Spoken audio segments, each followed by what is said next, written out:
বন্ধুরা, আমরা যারা গ্রামে থাকি আমরা কিন্তু গবাদি প্রাণী বাড়িতে রেখেই থাকি। কারোর বাড়িতে হয়তো একটা গাই গরু রয়েছে, আবার কেউ হয়তো ছাগল পুষছেন বা অন্যান্য হাঁস মুরগি পুষছেন। অর্থাৎ আমাদের এই যে প্রাণী সম্পদ কিন্তু আমাদের সহায়ক আয় হিসেবে কাজ করছে এবং বাড়িতে কিন্তু আমরা একটা পারিবারিক পুষ্টি পাচ্ছি। সাধারণত টিকা প্রয়োগ করা হয় কোনো নির্দিষ্ট জীবাণু বা পরজীবীর বিরুদ্ধে রোগ প্রতিরোধ করার জন্য। এতে স্বাস্থ্যহানির কোনো রকমের কোনো সম্ভাবনা কিন্তু থাকে না। তবে এখানে যদি দুর্বল অথবা অসুস্থ প্রাণী বা পাখির টিকাকরণ যদি আমরা করতে চাই, আমরা যদি প্ল্যান করি বা পরিকল্পনা করি, তাহলে আমি বলবো প্রাণীপালকদের অবশ্যই আপনারা নিকটবর্তী প্রাণী চিকিৎসকের পরামর্শ অবশ্যই নেবেন। এবং প্রাণীর যে উৎপাদন, অর্থাৎ আমি গরু গাভীর ক্ষেত্রে যদি দুধের উৎপাদন ভাবি, মুরগির ক্ষেত্রে যদি ডিমের উৎপাদন ভাবি, এই উৎপাদনের ক্ষেত্রে কিন্তু প্রত্যক্ষ প্রভাব একেবারেই নেই টিকার। অর্থাৎ টিকা করলে কিন্তু উৎপাদন কোনো রকমভাবে ব্যাহত হয় না। তবে কিছু কিছু ক্ষেত্রে যদি প্রাণী যদি দুর্বল থাকে বা অন্য কোনো অসুবিধা তার শরীরে থেকে থাকে, সামান্য কিছু প্রভাব পড়তে পারে, কিন্তু সেই প্রভাবটা কিন্তু অত্যন্ত ক্ষণস্থায়ী। অর্থাৎ টিকাকরণের ফলে যদিও বা কোনো প্রভাব পড়ে, সেটা কিছু সময়ের জন্য, 1-2 দিন বা অল্প সময়ের জন্য থাকে, তারপরে কিন্তু আবার একেবারেই পুনরায় সে আগের অবস্থাতেই ফিরে আসে সেই প্রাণীটি। অর্থাৎ এই ক্ষেত্রে প্রাণী পালকদের যে টিকার সম্পর্কে কোনো ভীতি বা সেরকম কিছু ভাবনা মনে রাখা একদম উচিত নয়। একদমই না। তো প্রাণী পালককে ভাবতে হবে যে নির্দিষ্ট সময়ে নির্দিষ্ট কোনো রোগের জন্য যদি টিকা করা জরুরি হয়, সেটা প্রাণী চিকিৎসকের সঙ্গে কথা বলে একদম বিন্দুমাত্র ভয় না পেয়ে টিকা করিয়ে নেওয়া, তাই তো? গাভী মনে করুন বা অন্য কোনো প্রাণী, তার শরীরটা হয়তো ঠিক নেই বা ভাবছে প্রাণী পালক যে তার হয়তো জ্বর হয়েছে বা কিছু, তো সেই সময়ে ওনারা কি করবেন? প্রাণী চিকিৎসকের সঙ্গে কথা বলেন অবশ্যই। এবং কারণ আমাদের একদম নির্দিষ্টভাবে আমাদের যে গাইডলাইন যেটা, সেখানে হয়তো অসুস্থ প্রাণীকে কিন্তু টিকা করা যায় না। সুতরাং জ্বর বা অন্যান্য অসুখ যদি হয়, তাহলে প্রাণী চিকিৎসকই ঠিক করবেন, সিদ্ধান্ত নেবেন যে সেই প্রাণীটিকে সুস্থ করে তারপরেই তাকে টিকাকরণ বা ভ্যাকসিনেশনের প্রোগ্রামের মধ্যে আনতে হবে। আচ্ছা, এই যে বিভিন্ন ধরনের আমাদের জীবাণু রয়েছে, যারা আমাদের মানুষের শরীরেও বলুন বা প্রাণী ক্ষেত্রেও একইভাবে প্রযোজ্য, যে ওরা বিভিন্ন রোগের কারণ হয়ে দাঁড়ায়। তো সেই কারণেই আমরা টিকা করিয়ে থাকি, যে কোনো একটা মানে বাইরের যে উপাদান যেগুলো রোগ ছড়াতে পারে, তো তার একটা প্রতিরোধক ব্যবস্থা আমরা নিই। তো আজকাল তো আমরা দেখতে পাচ্ছি গ্রামে গঞ্জে গবাদি প্রাণীর ক্ষেত্রে একরকমের চামড়ার মধ্যে কোনো একটা রোগ সৃষ্টি হচ্ছে। তো এই সম্পর্কে ঠিক যদি একটু ধারণা। একদমই আপনি একদম ঠিক জায়গাতে প্রশ্নটা করেছেন, কারণ এটা এই মুহূর্তে আমাদের কাছে অত্যন্ত গুরুত্বপূর্ণ এবং অত্যন্ত বলা যায় যে আমাদের একটা মাথা ব্যথার কারণ হয়ে দাঁড়িয়েছিল। এবং এটা শুধু পশ্চিমবঙ্গ নয়, সারা ভারতবর্ষে এই চামড়ার রোগ যেটি বলছেন, আরো নির্দিষ্টভাবে বলতে গেলে এটি একটি ভাইরাস ঘটিত গরু এবং মোষের কিন্তু রোগ। এটি শুধুমাত্র গরু এবং মোষের রোগ, যেটাকে আমাদের চিকিৎসা পরিভাষায় আমরা বলি লাম্পি স্কিন ডিজিজ বা সংক্ষেপে LSD। এটা মোষের ক্ষেত্রে ততটা ভয়ঙ্কর না হলেও গরুর ক্ষেত্রে কিন্তু দিনের পর দিন এটা বিস্তার লাভ করছে। এবং ভারত সহ প্রতিবেশী দেশ যেগুলো আছে, পাকিস্তান বা বাংলাদেশ, সেখানেও কিন্তু এই রোগের অবাধ বিস্তার ঘটছে এবং বৃদ্ধি পাচ্ছে। পশ্চিমবঙ্গে এই রোগের প্রাদুর্ভাব খুব সামান্য। পক্স ভাইরাস পরিবারের একটি ভাইরাস এই রোগের জন্য দায়ী। মূলত বাহক পতঙ্গ যেমন মাছি, মশা, এঁটুলি, এই সমস্ত দিয়ে কিন্তু রোগের চিকিৎসা তো অবশ্যই করাতে হবে এবং এতেই বেশিরভাগ প্রাণী সুস্থ হয়ে যায়। এবং এখানে আরেকটা অত্যন্ত গুরুত্বপূর্ণ কথা বলে নিতেই হবে, একবার যদি এই ভাইরাস দিয়ে কোনো প্রাণী আক্রান্ত হয়, সে কিন্তু তার আজীবন, সারা জীবনের জন্য কিন্তু সে কিন্তু সুরক্ষিত হয়ে যায়, যেটা আক্রান্ত প্রাণী। আর যেগুলো আক্রান্ত নয়, সেই প্রাণীকে কিন্তু আমাদেরকে ভ্যাকসিন করতে হবে। এবং এই মুহূর্তে সেই ভ্যাকসিনেশন প্রোগ্রাম কিন্তু কার্পেট ভ্যাকসিনেশন, অর্থাৎ 100% ক্যাটল পপুলেশন, 100% যে গরুর যে সংখ্যা আমাদের এখানে রয়েছে, সেই গরুকে পুরোপুরি কার্পেট ভ্যাকসিনেশনের আওতায় কিন্তু এই লাম্পি স্কিন ডিজিজের ভ্যাকসিন কিন্তু পশ্চিমবঙ্গে চলছে। তো এই ব্যাপারটা যদি একটু বুঝিয়ে বলেন, যে এই যে টিকা ঠিক কখন করা হবে, কি বয়সে করা হবে? দেখুন, গরু মোষের ক্ষেত্রে 1 মাস বয়সের পর থেকে এই রোগের টিকা করা যেতে পারে। তবে মায়ের যদি টিকা করা থাকে, তাহলে বাছুরের 3 থেকে 6 মাস বয়সে এই টিকা করা উচিত।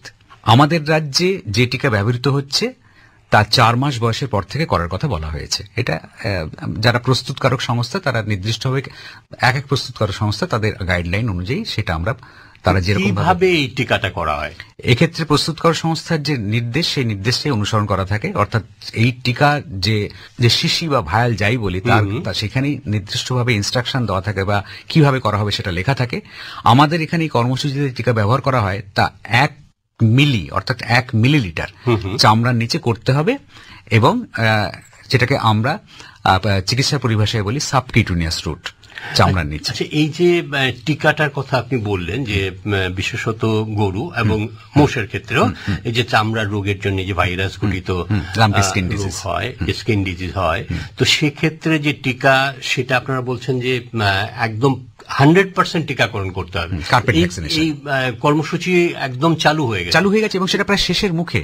সেটা একদম বিনা খরচে করা, একদম বিনা খরচে, প্রাণীপালকের কোনো খরচ নেই। একটু যদি আপনি বিস্তারিত ভাবে বলেন যাতে আমাদের কৃষক বন্ধুরা যাতে উপকৃত হতে পারে, মানে কিভাবে কত টিকাটা করাতে হবে, কতদিন বাদে করাতে হবে, এর কোনো পার্শ্ব প্রতিক্রিয়া আছে কিনা, একদমই যেন কৃষক বন্ধুরা উদ্বিগ্ন না হন। একদম, আমি প্রথমেই বলবো কৃষক বন্ধুদের, আমি আবারও বলবো এই লাম্পি স্কিন ডিজিজ বা চামড়ার যে রোগ খুব অল্প অল্প জায়গাতে, কিছু কিছু জায়গাতে পশ্চিমবঙ্গে এই মুহূর্তে দেখা দিয়েছিল।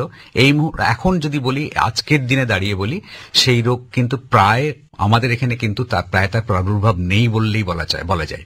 সাধারণত টিকাকরণের 14 থেকে 21 দিন পরে কিন্তু তার প্রতিরোধ ক্ষমতা তৈরি হতে শুরু করে এবং এই প্রতিরোধ ক্ষমতাটা স্থায়ী হয় 1 বছর। অর্থাৎ তারপরে 1 বছরের পর কিন্তু মাত্রা ধীরে ধীরে, অর্থাৎ তার প্রতিরোধের মাত্রা কিন্তু ধীরে ধীরে কমতে থাকে। সেই জন্য এই টিকা কিন্তু বছরে একবার করা বাঞ্ছনীয়। অর্থাৎ আজকে যে টিকাটা করা হলো প্রাণীটিকে, সেই প্রাণীটির জীবদ্দশায় যতদিন পর্যন্ত সে বেঁচে থাকবে 1 বছর পর পর কিন্তু সেই প্রাণীটিকে টিকা করতে হবে। এবং আপনি পার্শ্ব প্রতিক্রিয়ার কথা বলছিলেন, তেমন কোন উল্লেখযোগ্য পার্শ্ব প্রতিক্রিয়া কিন্তু এই টিকার একেবারেই নেই। টিকার স্থান, টিকা করার পর ঈষৎ ফুলে যেতে পারে, সামান্য একটু জ্বর আসতে পারে, সামান্য একটু ব্যথা হতে পারে এবং একদিন হয়তো সে একটু কম খাওয়া দাওয়া করলো, একটু দুধের প্রোডাকশন হয়তো একটু কমলো। এই সাময়িক যে এইগুলো লক্ষণ, এইগুলো ছাড়া তেমন কোনো পার্শ্ব প্রতিক্রিয়া নেই এবং সময়ের সাথে সাথে কিন্তু এইগুলো একেবারেই আর ওই প্রাণীটির শরীরে থাকে না। সুতরাং প্রাণীপালকদের আবারও বলবো, আপনারা নিশ্চিন্ত থাকুন। কোন রকমের যে পার্শ্ব প্রতিক্রিয়া, সামান্য যে পার্শ্ব প্রতিক্রিয়াটা টিকাকরণের পরে পরেই দেখা দেয়, সেটা 1-2 দিনের মধ্যে কিন্তু পুরোপুরি নির্মূল হয়ে যায়। তাহলে আপনি কি বলতে চাইছেন যে টিকাকরণের পরে এই যে এলএসডি হওয়ার সম্ভাবনা সেটা একেবারেই থাকবে না? দেখুন, 100% সুনিশ্চিত করা কোনো টিকার পক্ষেই কিন্তু সম্ভব নয়। অর্থাৎ আমি টিকা করলাম এবং 100% আমি গ্যারান্টি দিচ্ছি যে সেই রোগটি আর হবে না, এটা কিন্তু বলা বিজ্ঞানের ইয়েতে কিন্তু মানে ঠিক বলা যায় না, বলা ঠিকও নয়। সাধারণত টিকাকরণে 14 থেকে 21 দিন পর থেকে ইমিউনিটি, যাকে বলে প্রতিরোধ ক্ষমতা, সেটা তৈরি হতে শুরু করে। তার মাঝখানে কোনো প্রাণী যদি আক্রান্ত হয় তাহলে রোগের প্রকাশ ঘটবেই। অর্থাৎ 14 থেকে 21 দিন, আমি আজকে টিকা করেছি, তার পুরোপুরি প্রতিরোধ ক্ষমতা তৈরি হতে 14 থেকে 21 দিন হতে পারে। কিন্তু যদি এর মাঝখানে যদি প্রাণীটি ওই ভাইরাস দিয়ে আক্রান্ত হয় ফ্রেশ, অর্থাৎ তার শরীরে পুরোপুরি প্রতিরোধ ক্ষমতা তৈরি হওয়ার আগেই যদি সে আবার আক্রান্ত হয়, তাহলে কিন্তু একটা সম্ভাবনা থাকলেও থাকতে পারে। এছাড়া আরো বহু কারণ আছে একটি টিকা 100% সফল না হওয়ার ক্ষেত্রে, যেমন টিকাকরণের স্থান, মাত্রা, সময়, প্রাণীর শারীরিক অবস্থা, টিকা প্রদানকারীর প্রযুক্তিগত দক্ষতা, টিকা সংরক্ষণ এবং সংবহন প্রভৃতির কোনো একটির হেরফের হলে টিকার সফলতার হার কম বেশি হতে পারে। আচ্ছা, আমরা যদি ভাবি যে এই টিকাকরণ ছাড়া এই যে এলএসডি রোগ দমন, নিয়ন্ত্রণ বা প্রতিরোধ করব, তার কি কোন সম্ভাবনা রয়েছে? হ্যাঁ, অবশ্যই। যে প্রথমত গণটিকাকরণের মাধ্যমে এই রোগ দেশ থেকে নির্মূল করা যেতে পারে। সেই কর্মসূচি কিন্তু আমাদের রাজ্য সরকার এবং কেন্দ্রীয় সরকার উভয় মিলে কিন্তু এই কর্মসূচি নেওয়া হয়েছে, গণটিকাকরণ, যেটাকে আমরা কার্পেট ভ্যাকসিনেশন বলছি। এছাড়া আরো কয়েকটি ব্যবস্থা অবশ্যই মানতে হবে। তার মধ্যে আমি যদি পরপর গুরুত্ব অনুযায়ী কিন্তু আমি পরপর যদি বলতে থাকি, সেগুলো হচ্ছে সংক্রমিত প্রাণীকে সুস্থ প্রাণীদের থেকে আলাদা রাখতে হবে। এটা কিন্তু যে কোনো রোগের ক্ষেত্রেই কিন্তু প্রযোজ্য। প্রাণীপালকরা এবং অনেক প্রাণীপালক কিন্তু এই বিষয়ে যথেষ্টভাবেই অবগত আছেন এবং তারা কিন্তু এটা ফলোও করেন।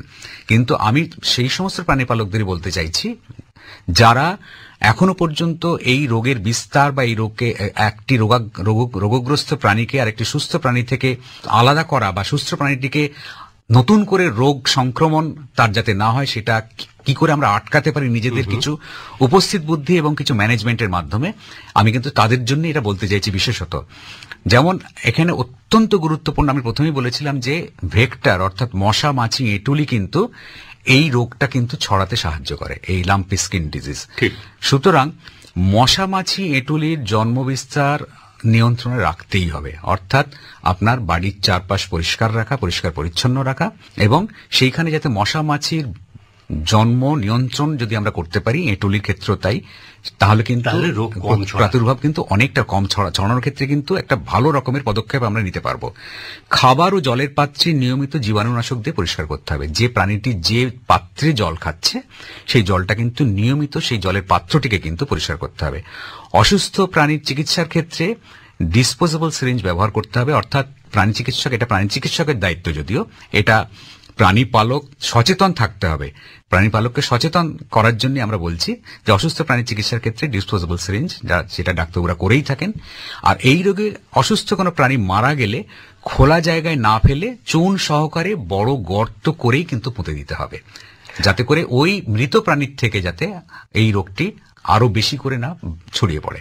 আচ্ছা, এবার ধরুন যে গ্রামের বেশিরভাগ প্রাণী পালক তাদের প্রাণীদের হয়তো টিকা করেছেন, কিন্তু কয়েকজন হয়তো করাতে পারেননি, তো তাদের ক্ষেত্রে প্রাণীদের কি অসুবিধা হতে পারে?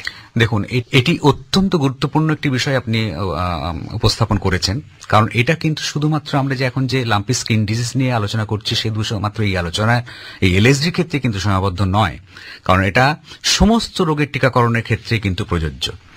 বিজ্ঞানের ভাষায় একটি কথা আছে যে হার্ড ইমিউনিটি বা গণপ্রতিরোধ ক্ষমতা গড়ে ওঠা, এটা তখনই সম্ভব হবে যখন কমপক্ষে ওই প্রাণীর যে প্রাণীকুল, আমরা যে প্রাণীর রোগের প্রতিরোধ নিয়ে ভাবছি সেই প্রাণীকুলের কমপক্ষে 80% প্রাণীদেরকে আমরা টিকাকরণের আওতায় আনতে পারবো।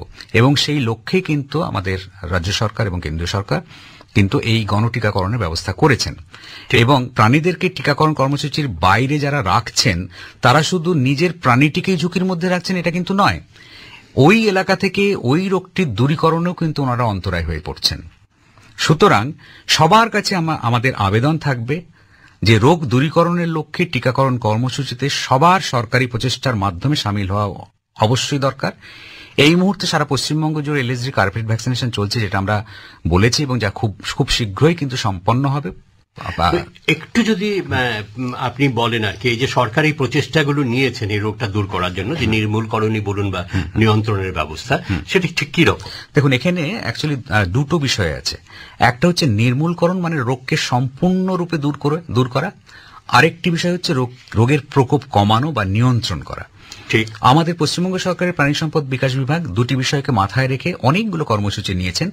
দুটি ক্ষেত্রে কিন্তু কাজ কিন্তু এক, প্রাণীদের টিকাকরণ, অর্থাৎ টিকাকরণের মাধ্যমেই কিন্তু আমি রোগ নির্মূলকরণ বলি বা রোগ নিয়ন্ত্রণ বলি, এই দুটি ব্যবস্থা কিন্তু করা হয়। এবং দূরীকরণের মধ্যে অর্থাৎ ইরাডিকেশন প্রোগ্রাম বা দূরীকরণ প্রকল্পগুলি আমাদের এই মুহূর্তে যেটা চলছে বা খুব শীঘ্র শুরু হতে যাবে, সেটা হচ্ছে পিপিআর ইপি, অর্থাৎ পিপিআর বলে ছাগলের একটি রোগ, তার ইরাডিকেশন প্রোগ্রাম, সেটা খুব শীঘ্রই শুরু হতে যাচ্ছে। এবং আরেকটি হচ্ছে নিয়ন্ত্রণ প্রকল্প, সেটি হচ্ছে ব্রুসেলা এবং এফএমডি। ব্রুসেলা এবং এফএমডি, ব্রুসেলাও একটি গবাদি প্রাণীর অসুখ, এবং ফুট অ্যান্ড মাউথ ডিজিজ, যেটা এসো বা খুরাই বলি, তারও কিন্তু কন্ট্রোল প্রোগ্রাম আমাদের ইতিমধ্যে শুরু হয়েছে। এবং এলএসডি কার্পেট ভ্যাকসিনেশন তো চলছেই। একটু যদি বলেন যে এই যে নির্মূলকরণের কথা হচ্ছে, তো এভাবে কি কোনো রোগ নির্মূল হয়েছে, এরকম উদাহরণ আছে? 100 বার আছে, নিশ্চয়ই আছে। গবাদি প্রাণীর একটি মারাত্মক ভাইরাস ঘটিত রোগ ছিল রিন্ডার পেস্ট। আমরা ছোটবেলায় শুনেছি এই রোগ।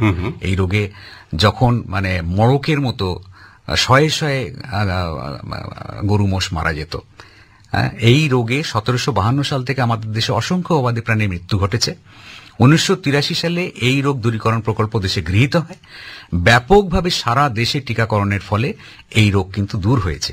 2006 সালে world organisation of animal health, যেটা আগে ওয়াইই ছিল, অফিস ইন্টারন্যাশনাল ডেস এপিজুটিস, এটা পরে world organisation of animal health হয়েছে, আমাদের দেশকে কিন্তু রিন্ডারপেস্ট মুক্ত দেশ হিসেবে কিন্তু ওনারা ঘোষণা করেছেন। বেশ, এটা সত্যি খুব সুখবর। কিন্তু এবারে আমাদের মূল যে আলোচনার বিষয় যে গবাদি প্রাণীর টিকাকরণ, একটু যদি প্রাথমিক ধারণা আমাদের কৃষক বন্ধুরা পান যারা নাকি প্রাণী পালক, তাদের জন্য বলছে যদি গবাদি প্রাণীদের কি ধরনের টিকা দেয়া হয় বা দেওয়া উচিত, এবং হাঁস মুরগির ক্ষেত্রে কি করা উচিত, যদি একটু ছোট করে বলেন। আচ্ছা, আমি আলাদা আলাদা করে আমি বলার চেষ্টা করছি। প্রথমে আমি যদি প্রথমে বলি গবাদি প্রাণীর যে বিভিন্ন টিকা, তাদের কি কি টিকা দেওয়া হয় এবং হাঁস মুরগির কি কি টিকা দেওয়া হয়, আমি খুব সংক্ষেপে প্রাণীপালকদের জন্য বলছি, যেটা অত্যন্ত প্রয়োজনীয় তথ্য।